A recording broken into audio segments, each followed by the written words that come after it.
देखेंगे Gauss theorem.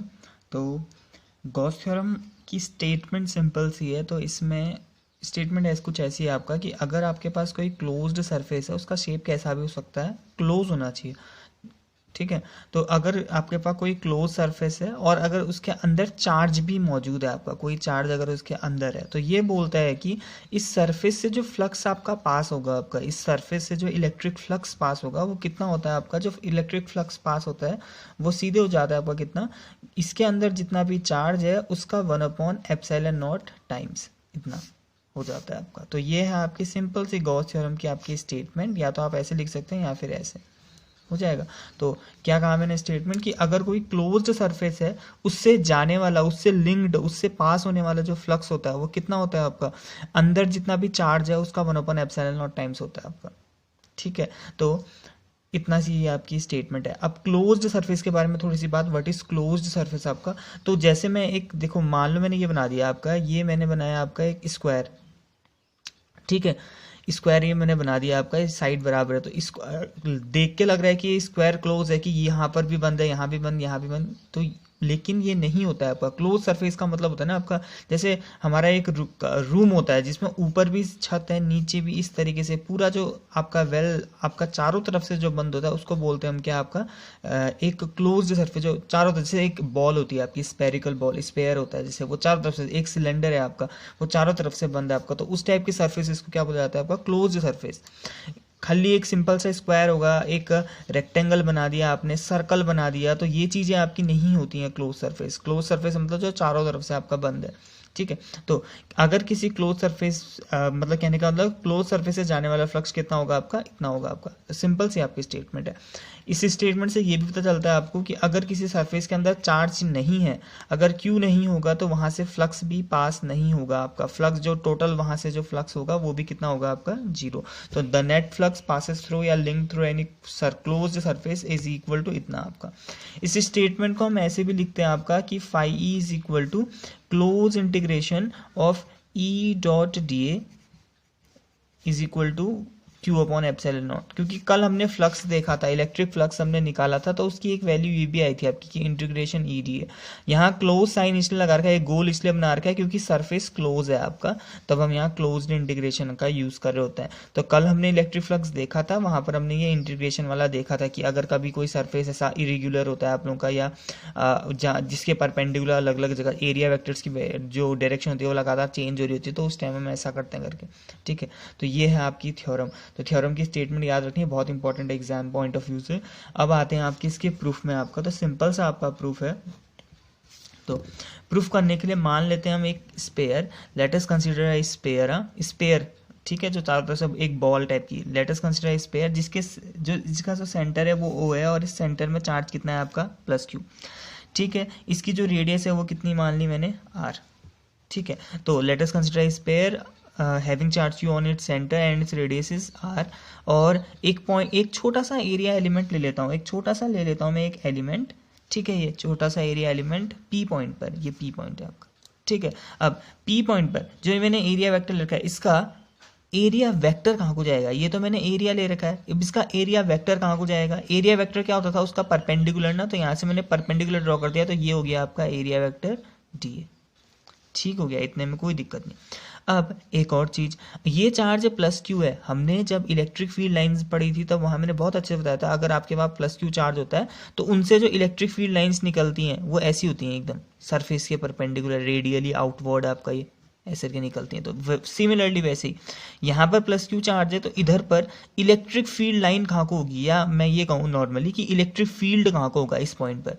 अब इस पॉइंट पर इलेक्ट्रिक फील्ड कैसे निकालोगे, अब इस एरिया वेक्टर में आप यहाँ पर एक प्लस चार्ज को प्लेस करो, अपने मन में सोचो कि यहाँ पर कोई प्लस चार्ज है, तो ये वाला प्लस और ये वाला प्लस एक दूसरे को रिपेल करेगा, तो ये सीधे जाएगा आगे को। तो ये डायरेक्शन हो गई आपकी इलेक्ट्रिक फील्ड ई वेक्टर की, दोनों सेम डायरेक्शन है। ठीक है। तो कोई दिक्कत नहीं होनी चाहिए। एक छोटा, हमने क्या कहा, एक स्पेयर है जिसका सेंटर O है, चार्ज उसमें Q रखा है और रेडियस है R। P पॉइंट है सरफेस पर जहां पर एक छोटा सा एलिमेंट मैंने ले रखा है DA। ठीक है। इसका एरिया वेक्टर ये इलेक्ट्रिक फील्ड। अब नाउ इसके बाद स्मॉल फ्लक्स निकाल दो, तो स्मॉल फ्लक्स फ्रॉम इस छोटे से पोर्शन पी से जाने वाला आपका स्मॉल फ्लक्स निकालते हैं तो उसकी वैल्यू कितनी आ जाएगी आपका, पी से जाने वाले स्मॉल फ्लक्स की वैल्यू, तो फाई ई नहीं D phi E is equal to, ठीक है, E D A E dot D A. अब डॉट आपका लगा रखा है, हम ओपन कर देते हैं, ये हो जाएगा ई डी ए कॉस कितना, कॉस थीटा, थीटा मतलब इन दोनों के बीच का एंगल, और इन दोनों के बीच का एंगल कितना, ये भी यहाँ को ये भी यहाँ को, ई ए और डी ए, एरिया वेक्टर और इलेक्ट्रिक फील्ड दोनों सेम, तो कॉस जीरो, तो ये बन गया आपका ई डी ए, ठीक है, कोई दिक्कत नहीं इसमें। अब निकाल दो टोटल फ्लक्स, आपने इस छोटे से पोर्शन से फ्लक्स निकाल दिया, अब करो आप टोटल स्पेयर से जाने वाला फ्लक्स, तो टोटल फ्लक्स फ्रॉम द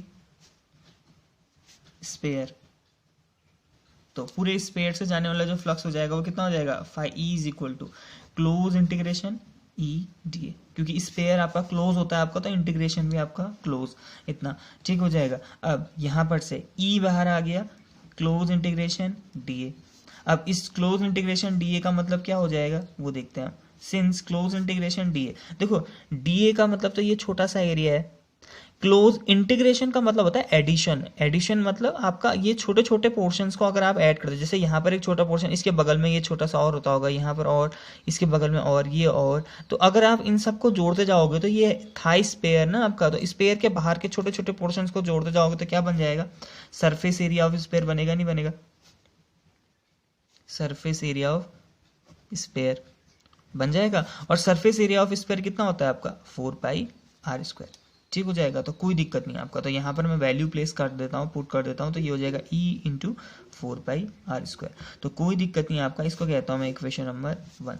तो हमने क्या किया, एक छोटा सा पोर्शन लिया था आपका, वहाँ पर से जाने वाला छोटा सा फ्लक्स निकाला पहले, ठीक है, ई डॉट डी ए करके। आप यहाँ डायरेक्टली ई डी ए भी लिख सकते हो, डायरेक्टली ये दो स्टेप्स आप गोल करके ना आप सीधे ये भी लिख सकते हैं। क्यों, कल हमने देखे थे केसेस, जब मैंने फर्स्ट केस बताया था इलेक्ट्रिक फ्लक्स में कि इलेक्ट्रिक फील्ड और एरिया वेक्टर अगर सेम डायरेक्शन में होते हैं, जैसे अभी था सेम डायरेक्शन में, तो सीधे ही मल्टीप्लाई कर दो, हो जाएगा, तो कोई दिक्कत नहीं उसमें, ठीक है, लंबा भी करो चलेगा। फिर उसके बाद छोटा सा पोर्शन, जब छोटा सा इलेक्ट्रिक फ्लक्स निकाल दिया तो फिर टोटल इलेक्ट्रिक फ्लक्स निकालो इंटीग्रेशन करके, और ये जो डी है इसकी वैल्यू मैंने पुट कर दी।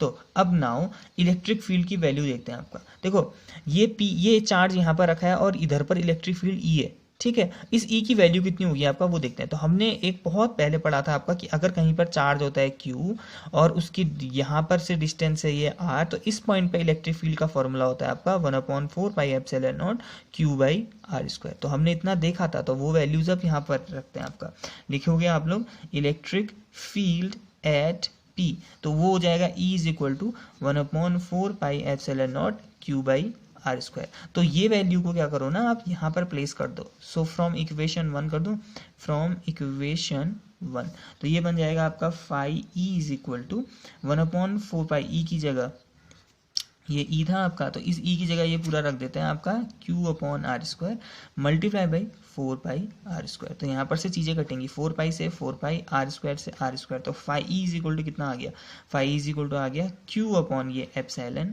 नॉट। तो ये हो गई आपकी स्टेटमेंट, आपकी प्रूफ, क्यू अपॉन एप्सिलॉन। तो स्टेटमेंट आपकी प्रूफ हो चुकी है। तो सिंपल सी आपकी गॉस थ्योरम, पेपर के लिए इंपॉर्टेंट है गॉस थ्योरम, और उसका प्रूफ आपका हो जाएगा।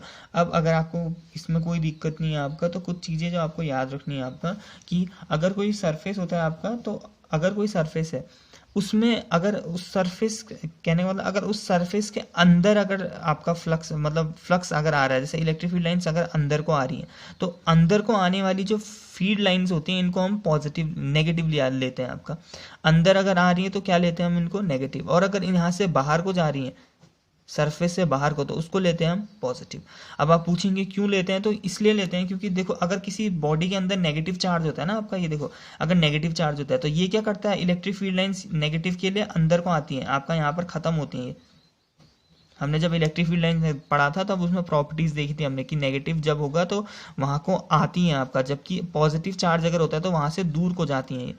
तो अब देखिए अगर बाहर को कब जा रही है, फिर देखो बाहर को तब जा रही है जब अंदर प्लस है, तब हम बोलते हैं कि बाहर जाने वाला जो फ्लक्स होता है वो कैसा होता है, पॉजिटिव। अंदर को कब आती है, जब नेगेटिव होता है आपका, तब हम बोलते हैं कि अंदर आने वाला फ्लक्स क्या होता है आपका, नेगेटिव होता है। तो ये चीज़ आपको याद रखनी। साथ में एक और चीज़ है जो आपको याद रखनी है आप लोगों का, कि अगर किसी बॉडी के अंदर चार्ज नहीं है तब क्या होगा आपका, मान लो कोई क्लोज सरफेस है, ये मैंने क्लोज सरफेस बना दिया और चार्ज यहाँ पर है, प्लस क्यू चार्ज मैंने रखा है, तो प्लस क्यू अगर मैंने चार्ज रखा है तो इससे तो फ्लक्स जाएगा ना, ऐसे करके निकलेगा ये,